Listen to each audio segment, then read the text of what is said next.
Hello मेरे प्यारे दोस्तों, मेरे प्यारे साथियों, आप सभी का फिर से आपके प्यार सेशन में स्वागत करता हूँ।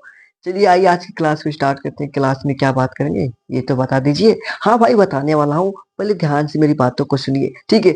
बहुत से भाई कमेंट पहले किए थे कि भाई साहित्यिक परिचय किस तरीके से लिखें। साहित्यिक परिचय मतलब कि जो आपको 5 नंबर लेखक से 5 नंबर कवि से आपको यानी कि पूरा पूरा 10 नंबर मिलता है।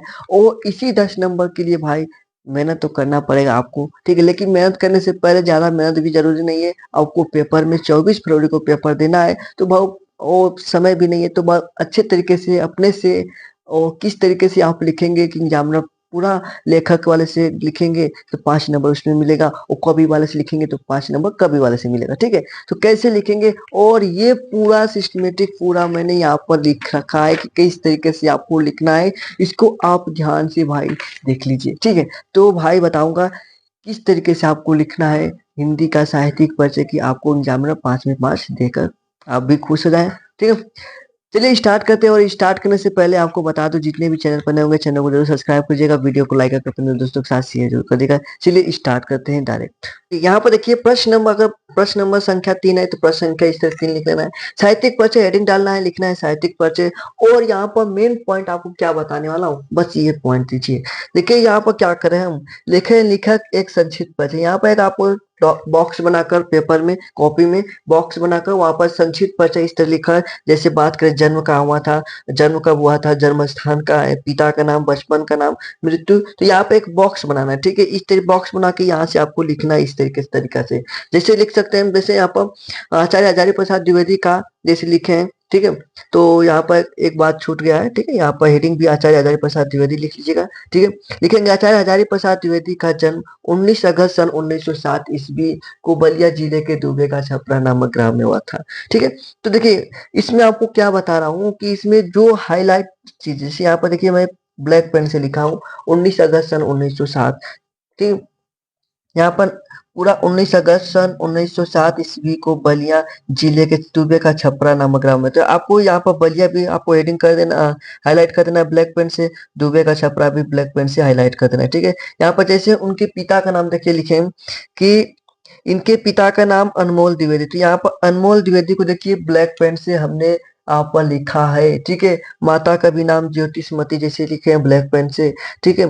यहाँ पर नीचे भी सन देखेंगे तो यहाँ पर भी सभी प्रकार से जैसे जितने भी मेन मेन पॉइंट चीज है उसको हमने हाईलाइट कर दिया है, क्योंकि एग्जामिनर जब देखेगा तो वो समझेगा, ठीक है। और अच्छे तरीके से आपको मतलब कि यहाँ पर हाईलाइट आपको कर देना है, ठीक है। जितने भी होंगे आपको हाईलाइट करके करना होगा, ठीक है।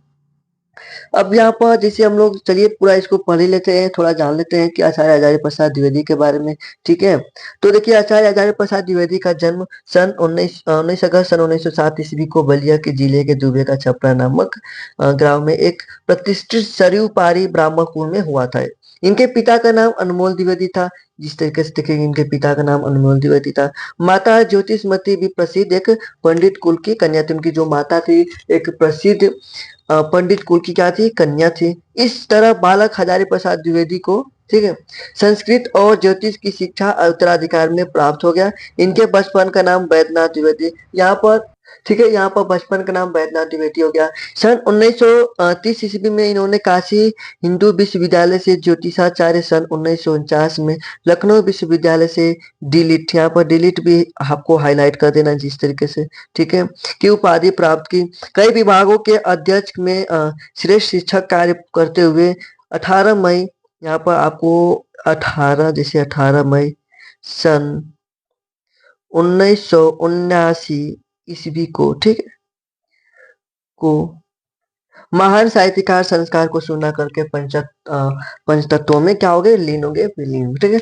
तो इनका यहाँ पर निदान भी जितने भी पॉइंट टू पॉइंट हमने हाईलाइट कर रखा है, आपको भी इसका स्क्रीनशॉट ले लीजिए। इस तरीके से आपको भी लिखना है, ठीक है।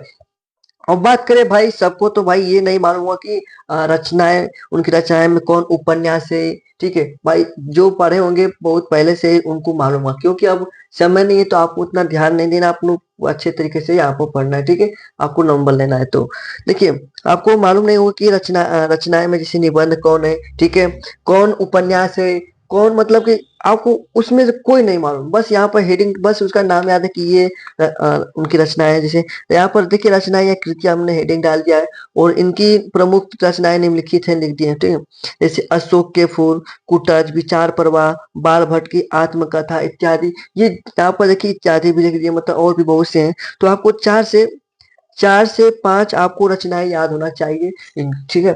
4 से 5 कोई किसी का भी आप लिख रहे हैं तो 4 से 5 आपको रचनाएं याद होना चाहिए, तभी आप अच्छे से पूरा नंबर प्राप्त कर सकते हैं। अब भाई सभी को तो मालूम नहीं कि ये उपन्यास है, ये निबंध है, ठीक है। तो भाई उतना सबको नहीं मालूम, तो ये सब छोड़कर आप डायरेक्ट यहाँ पर रचनाएं डालकर लिख सकते हैं, कोई दिक्कत नहीं है, ठीक है। ओके, तो आपको इसी तरीके से, जिस तरीके से हमने साहित्यिक परिचय में गद्य से लिखा है, इसी तरह आप पद का भी लिख सकते हैं, कोई दिक्कत नहीं होगा, ठीक है। तो फिर मिलते हैं नेक्स्ट वीडियो में, शानदार वीडियो में। Bye bye.